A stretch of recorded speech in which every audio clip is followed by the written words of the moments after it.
नमस्कार, रोहतक की आवाज में आपका स्वागत है। इस वक्त हम वार्ड जो है 10 में खड़े हैं, बोहर गांव में।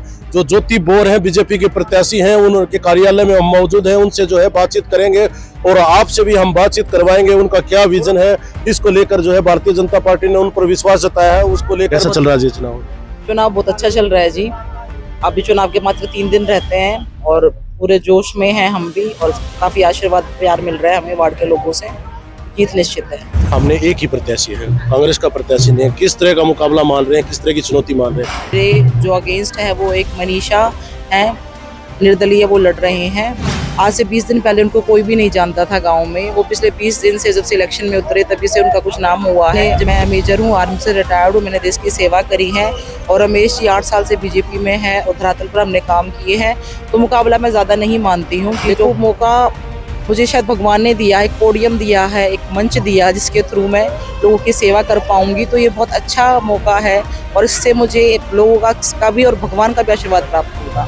तो मैं इसको बहुत ही सुनहरा मौका समझती हूँ और बिल्कुल जुट के हम पति पत्नी दोनों ही सेवा करेंगे अपने वार्ड वासियों के, शहरवासियों। मैं जिस बैकग्राउंड से हूँ, हमने जाति पाति का नहीं देखा। और यहाँ भी मैं लोगों से ये अपील करूंगी कि अब जातिवाद के चक्कर में ना पड़कर आप अपने गांव का, अपने वार्ड का विकास देखें। जो राइट कैंडिडेट है उसी को वोट करें। तो मैं पीने के पानी की जो प्रॉब्लम है, सबसे पहले उस पर ध्यान दूंगी, उसको दूर करूंगी। उसके अलावा गलियों का निर्माण होगा, सीवरेज सिस्टम का चेकआउट होगा, रोड पे गलियों में जो पानी खड़ा रहता है उससे उनको छुटकारा मिलेगा। और जो माताएं बहनें झाड़ू खुद पकड़कर गलियां साफ कर रही हैं, जो हमारे भाई पता बुजुर्ग जो खुद लेकर नालियों को साफ कर रहे हैं, उनको सब चीज़ से छुटकारा मिलेगा। गलियां टूटी हुई हैं, नालियां भरी हुई हैं और थोड़ी सी बारिश होते ही पानी इकट्ठा हो जाता है। लाइट्स की प्रॉब्लम है, स्ट्रीट लाइट्स काफ़ी जगहों पर नहीं लगी हुई है। पीने का पानी तो सबसे बड़ी बेसिक प्रॉब्लम है यहाँ की, जो कि हर घर की, हर महिला की है।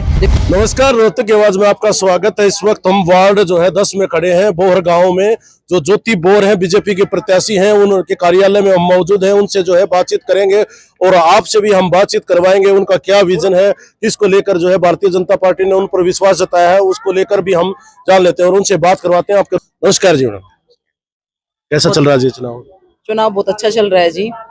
अभी चुनाव के मात्र 3 दिन रहते हैं और पूरे जोश में हैं हम भी, और काफी आशीर्वाद प्यार मिल रहा है हमें वार्ड के लोगों से। जीत निश्चित है। आपके जो वार्ड में बड़े बड़े नेता जो है बीजेपी के पहुंचे हैं, क्या कहेंगे? इसके पीछे क्या है? प्यार है प्रेम है नेताओं का? आशीर्वाद देने के लिए आते हैं, जनता को संबोधित करने के लिए आते हैं, हमारे लिए वोट्स की अपील करने के लिए आते हैं। तो ये पार्टी का आशीर्वाद और कहीं ना कहीं हमारे लिए बहुत अच्छा है कि वो हमारे लिए खुद आकर वोट्स मांग रहे हैं।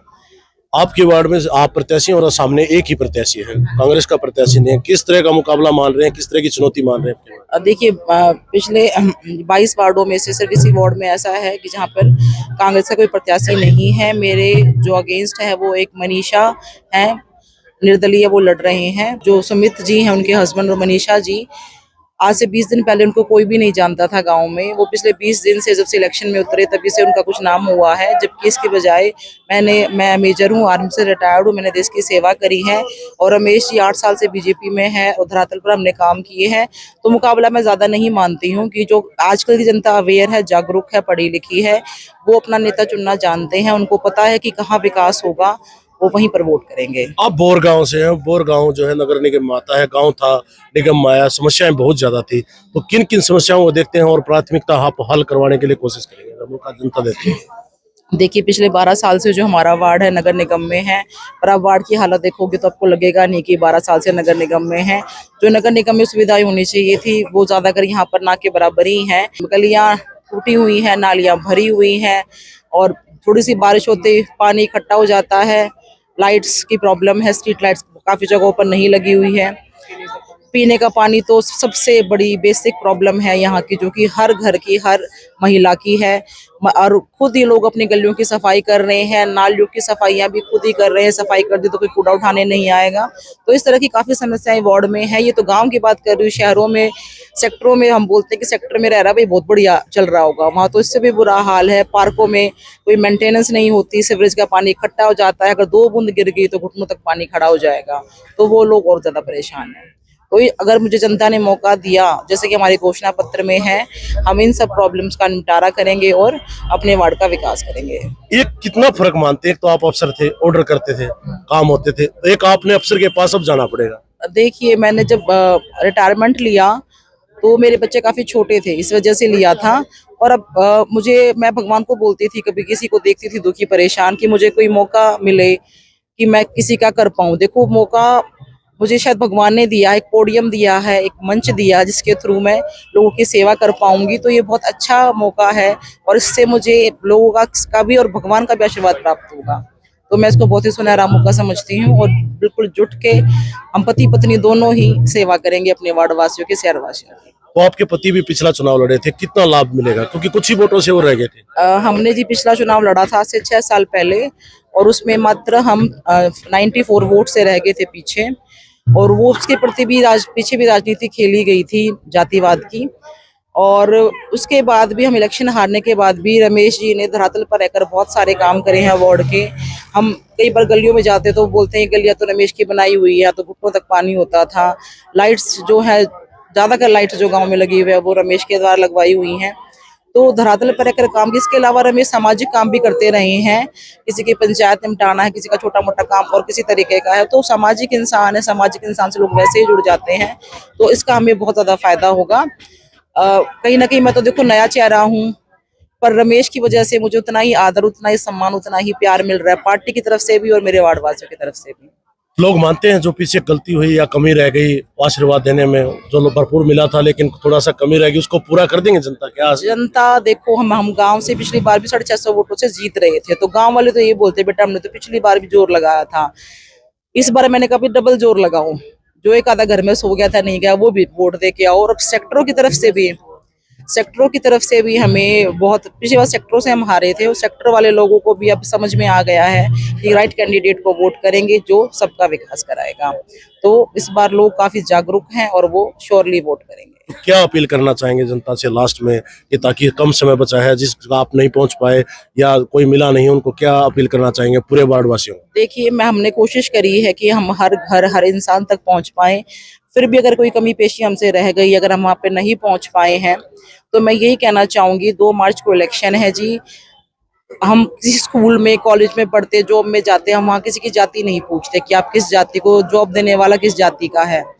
मैं आर्मी में रह के आई हूँ, हमने वहाँ भी जाति नहीं देखी है कि जाति कौन किस जाति का है। तो मैं जिस बैकग्राउंड से हूँ, हमने जाति पाति का नहीं देखा। और यहाँ भी मैं लोगों से ये अपील करूंगी कि अब जातिवाद के चक्कर में ना पड़कर दुष्प्रचार भी करेंगे। इलेक्शन के मात्र 3 दिन बचे हैं, दुष्प्रचार भी होगा, ये बोला, ये कह दिया रमेश ने, ये ज्योति ने कह दिया, ऐसी बात कही, वैसी बात कही, कोई किसी ने बात नहीं कही जी। आप अपने गांव का, अपने वार्ड का विकास देखें, जो राइट कैंडिडेट है उसी को वोट करें।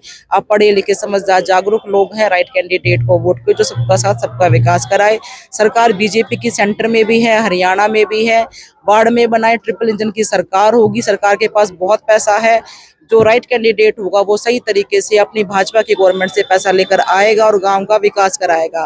और माननीय हमारे मुख्यमंत्री नायब सिंह सैनी जी ने कहा है बाकी वार्डों से 3 गुना पैसा वो उस वार्ड को देंगे, उसकी डेवलपमेंट कराएंगे। आप एक महिला हैं, महिलाओं का किस तरह से समर्थन और समस्याओं को देखते हैं? क्योंकि पानी की समस्या महिलाओं को होती है, पानी महिला लेके आती हैं, और निकासी की भी महिलाओं को, क्योंकि वो घर का काम करती है, बाहर नहीं, उसके लिए क्या प्राथमिकता, और महिलाओं को क्या संदेश और विश्वास देंगे कि मैं, अगर मेरे को वो चुनती हैं तो आप उनके समस्याओं को हल करवाएंगे? देखिए, हमारे वार्ड में सबसे मेन प्रॉब्लम है पानी की। पानी, पीने का पानी जो है वो हर जगह नहीं पहुंच रहा है। कहीं तो आपके गली के लेवल ही ठीक नहीं है कि पॉसिबिलिटी ही नहीं है पहुंच पाने की, और या फिर लोग बड़े बड़े पाइप बिछाकर पानी को लेके जा रहे हैं। तो मैं पीने के पानी की जो प्रॉब्लम है, सबसे पहले उस पर ध्यान दूंगी, उसको दूर करूंगी।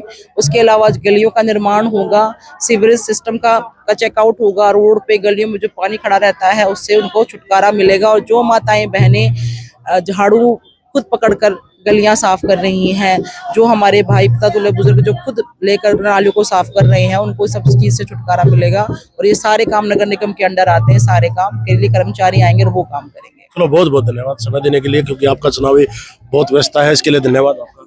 आपका भी बहुत बहुत धन्यवाद जी, आप आए। यदि मेजर ज्योति बोहर जो है वार्ड 10 से प्रत्याशी हैं भारतीय जनता पार्टी की, जिन्होंने अपनी बात बेबाकी से रखी है। आप क्या समझते हैं और क्या इसमें रखते हैं, अपना राय जरूर रखें कमेंट के माध्यम से। बहुत बहुत धन्यवाद।